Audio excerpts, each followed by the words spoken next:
चिपकू पड़ोसन। वो कहावत है ना कि हम रिश्तेदार बदल सकते हैं लेकिन पड़ोसी नहीं। तो पड़ोसी हुआ ना रिश्तेदार से भी बढ़कर। घर पर कोई है? अरे शिल्पी आई है। क्या हो रहा है भाभी जी? अरे शिल्पी, तुम फिर आ गई। माफ करना, मैं कह रही थी तुम आ गई।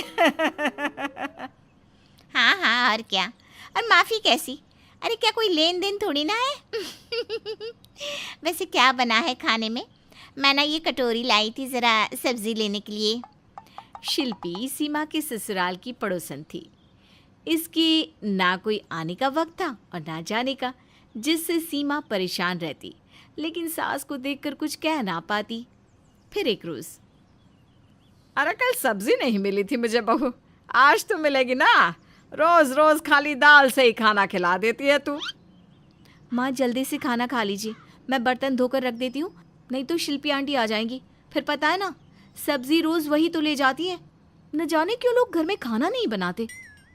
लेकिन तभी शिल्पी आंटी का नाम सुनते ही पूरे घर में जैसे तूफान सा आ जाता है। हर कोई एक दूसरे से लड़ता भिड़ता जल्दी से खाने की टेबल पर बैठा ही होता है कि बेल बज जाती है। जा बहू जा, दरवाजा खोल दे और खाना रख दे। नहीं माँ, मैं तो खाना खाऊंगा, चाहे जो हो जाए। मैं तंग आ गया हूँ शिल्पी आंटी से। लेकिन क्या करें, बहू दरवाज़ा खुलती है और बेटे के प्लेट में जैसे ही रोटी डालती है। अरे बेटा तू है मेरा, चल माँ बेटे साथ में खाना खाते हैं। अरे रहने देना शिल्पी, खाना खाकर सोएगा, रात का जगह है ये। अरे तो मैंने कौन सी रोटी छीन ली है? मैं तो यही कह रही हूँ कि साथ में खाना खा लेते हैं। पर आंटी, उनको किसी के साथ खाना अच्छा नहीं लगता। विश्वास मानिए, पति है मेरे, लेकिन मजाल है कि साथ कभी 2 रोटी भी खाई हो। तू तो कल की आई है बेटा, मैं तो बचपन से जानती हूँ इसे। अरे गोदी में बैठकर खाना खिलाया है मैंने इसे अपने हाथों से। क्यों लड्डू? आंटी लड्डू मत बोला करो, कितनी बार कहा है। मेरा नाम मयंक है, मयंक। हाँ हाँ पता है, मैंने ही तो रखा था, नहीं तो तेरी माँ तो ब्रजेश दत्त नाम रख रही थी तेरा।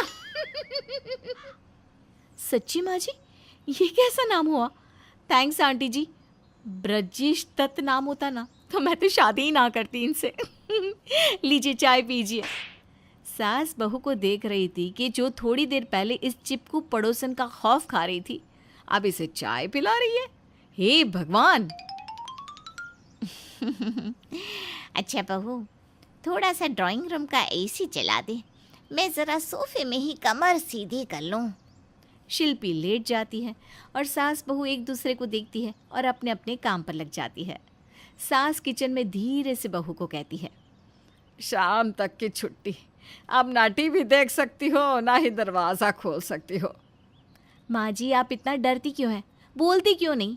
अरे है तो पड़ोसन ही ना, क्यों ऐसे कभी भी आ जाती हैं? तू जो सर पर चढ़ा रही है, चाय पिला रही है, तो क्या नहीं आराम करेगी? खैर, सास बहू अपने अपने कमरे में चली जाती हैं। एक रोज़, बहू, बहू, वो मेरी बहन है ना, उसके बेटा बहू आ रहा है। नई नई शादी हुई है तो मैंने खाने पर बुलाया है। चल चल कर कुछ अच्छा सा बना लेते हैं। कोई ना माँ जी, मैं हूँ ना, बना लूँगी। वो क्या है ना, आप आराम करिए, बस बता दो कि क्या बनाना है। वो बहू तो उनकी साउथ इंडियन है, तो कुछ साउथ का ही बना ले बहू।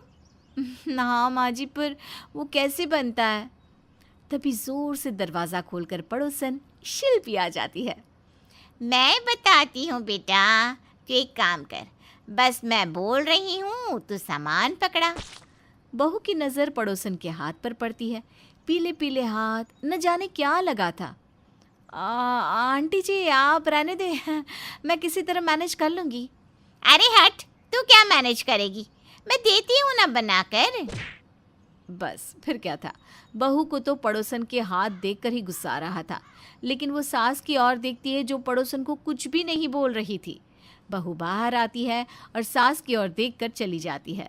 सास बहू के पीछे जाती है। अरे क्या हो गया, बना रही है तो बनाने देना। कभी तो कहती हैं कि मैं सर पर चढ़ाती हूँ, और आप क्या कर रही हैं? वही ना जो मैं कर रही थी, सर चढ़ा रही हैं।